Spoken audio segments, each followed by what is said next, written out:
David Pakman doesn't understand what the alt-right is. And look. I get it, okay? It's complicated. There's lots of confusion around the term, okay? I was planning to make a video about this on my main channel, but I never got around to it. So let me just do a quick little thing here once we see what David Pakman has to say about this. Now he starts it off by saying that Ben Shapiro isn't alt-right, which is good, because, he's not. But then he kind of waffles on it and goes into this messy territory. You'll see. Look, you'll see. We'll see. I'll show you. Yeah, so an article was written about right-winger Ben Shapiro. I believe it was in The Economist, and it named him an alt-right sage, I think was the word that it used. Then after people said he's condemned the alt-right or he's criticized the alt-right, he's not alt-right himself, I believe the headline or the subheadline on the article was changed to radical conservative or something like that. Yes, for those of you that didn't hear, The Economist called Ben I'm an Orthodox Jew Shapiro an alt-righter. Because they're so stupid and so ignorant as a publication that they don't know what the alt-right is. And look, I don't even like Ben Shapiro. I don't want to have to defend him. But this is ridiculous.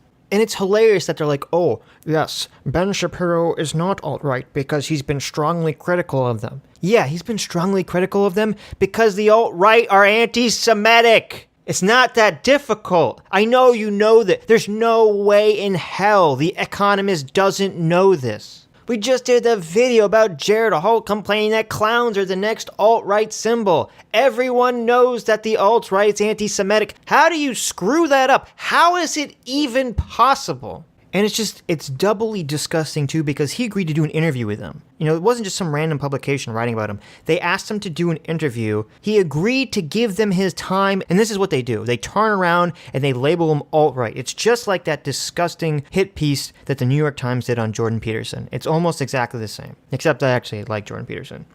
So the question is he or isn't he alt-right? He's criticized the alt-right. Some on the alt-right don't like him.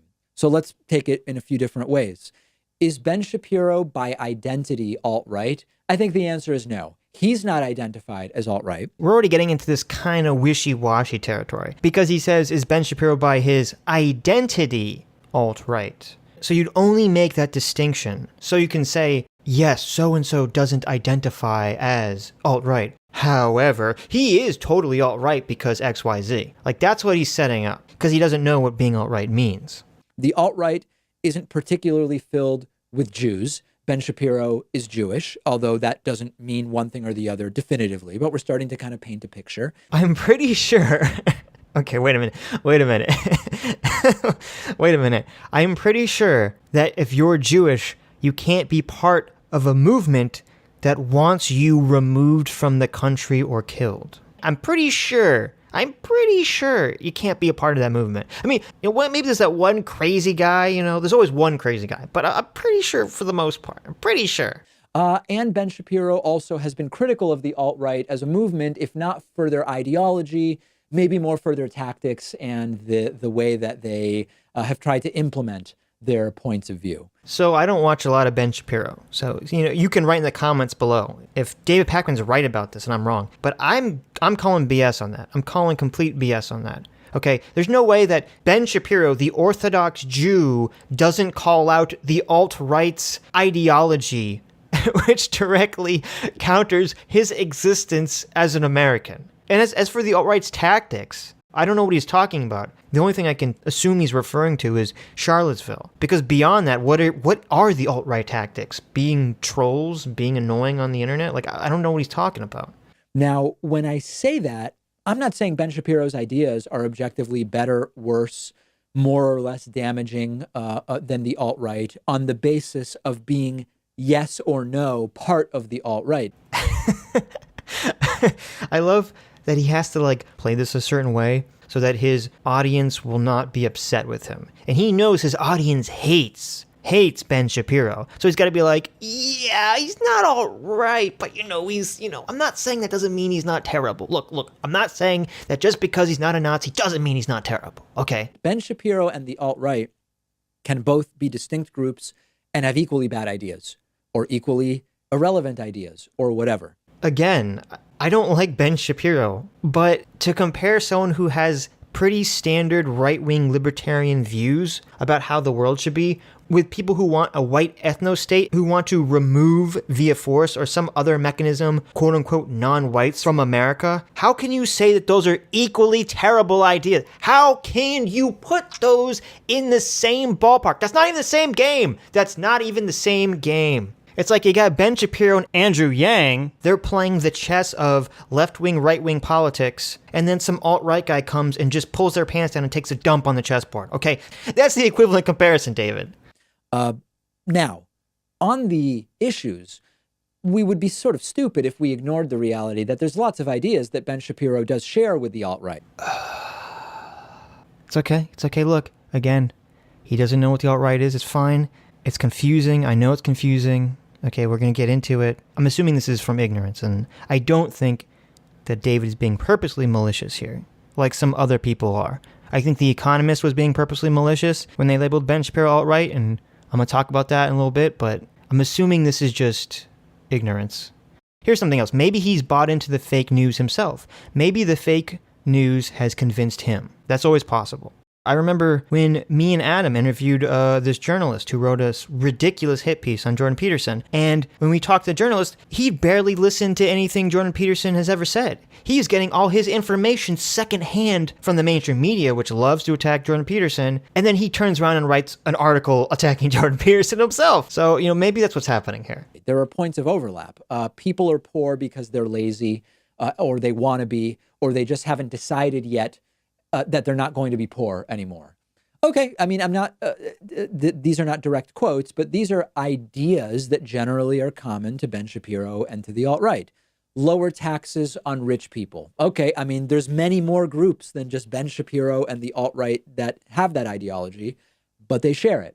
Make abortions more difficult to get. Enclaves of the alt-right believe that, although part of the alt-right is sort of indifferent to the issue of abortion. So, okay, here's the problem. Here's what David doesn't understand. Let me explain it to you. Let me break it down for you. Okay, because I was there. I was in the room when it happened. Okay, I was there. I saw it happen. When the alt-right term first started to become popular on Poll and on the internet and all these places, it actually just kind of meant a young conservative who was anti-SJW and anti-Republican establishment, and usually had kind of a strong libertarian leaning. Okay, that's what the term meant when it first became popular. So what happens is it's like late 2016, and The Atlantic runs an article where they show Richard Spencer raising the glass, and some people in the audience are doing the Heil Hitlers, doing the Roman salute stuff, doing general Nazi behavior. And they label him as the alt-right, and they show that actually he was the one that created the alt-right term many, many years ago, and it just never caught on. And only recently did people start using it, though not in the way that he intended it to be used.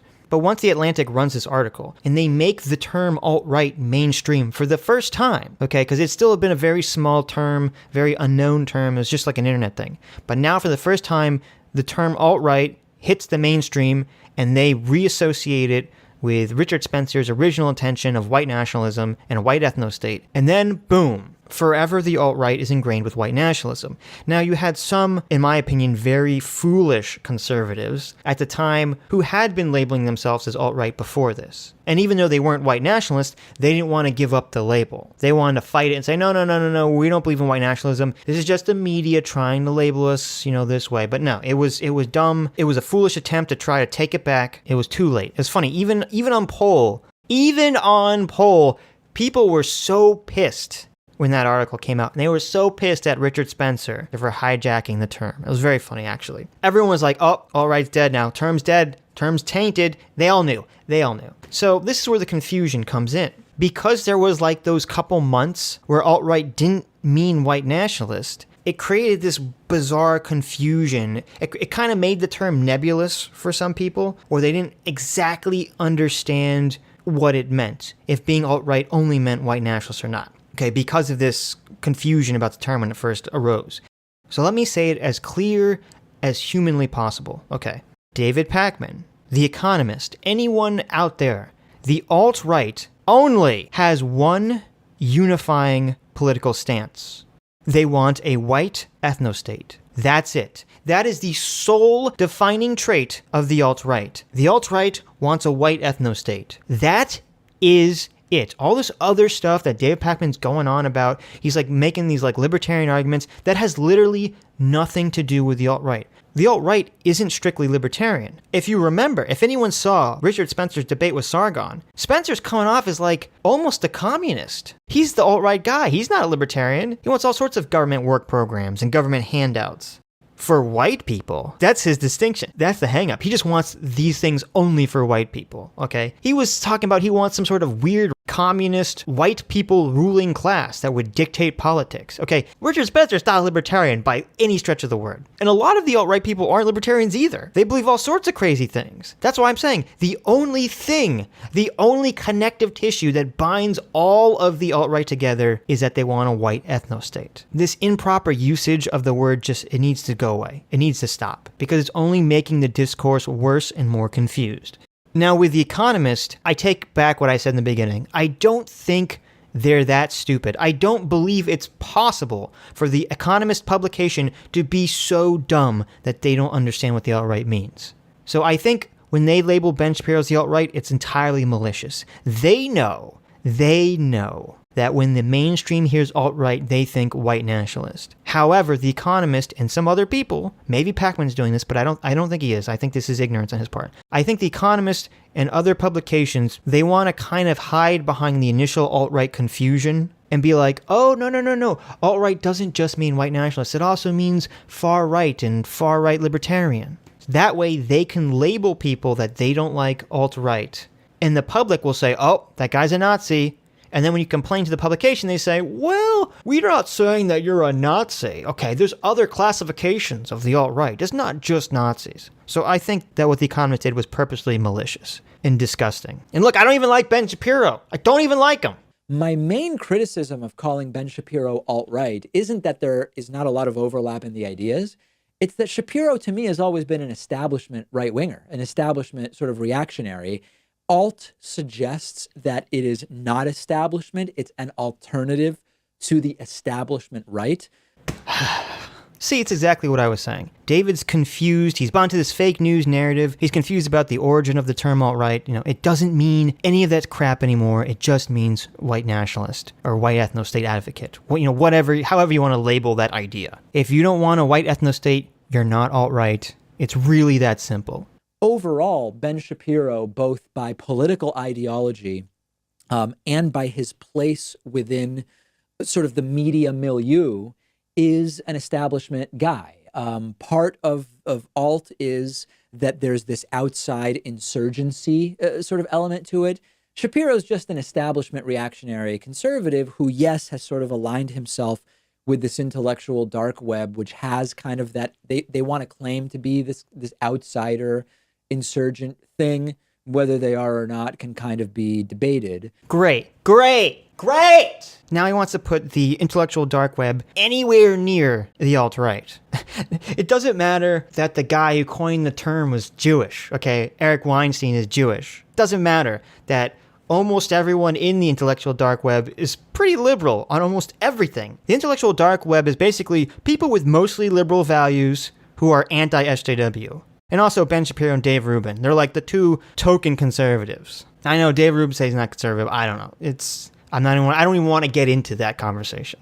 And the other reason I think that Shapiro is much more in line with the traditional right-wing reactionaries than the alt-right is that he's way more religiously oriented than the alt-right as a movement. Certainly, many alt-rightists are often religious individually, but not in the way that Ben Shapiro is in terms of how his religion directly, that famous thing where Dave Rubin asked him if he'd bake him a gay wedding cake or something like that. And he said, no, I wouldn't because I'm an Orthodox Jew, but I would still be your friend.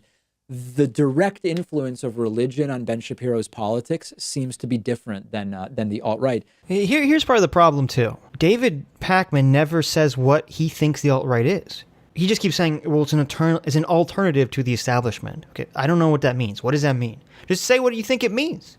Just say it. That would alleviate all this confusion.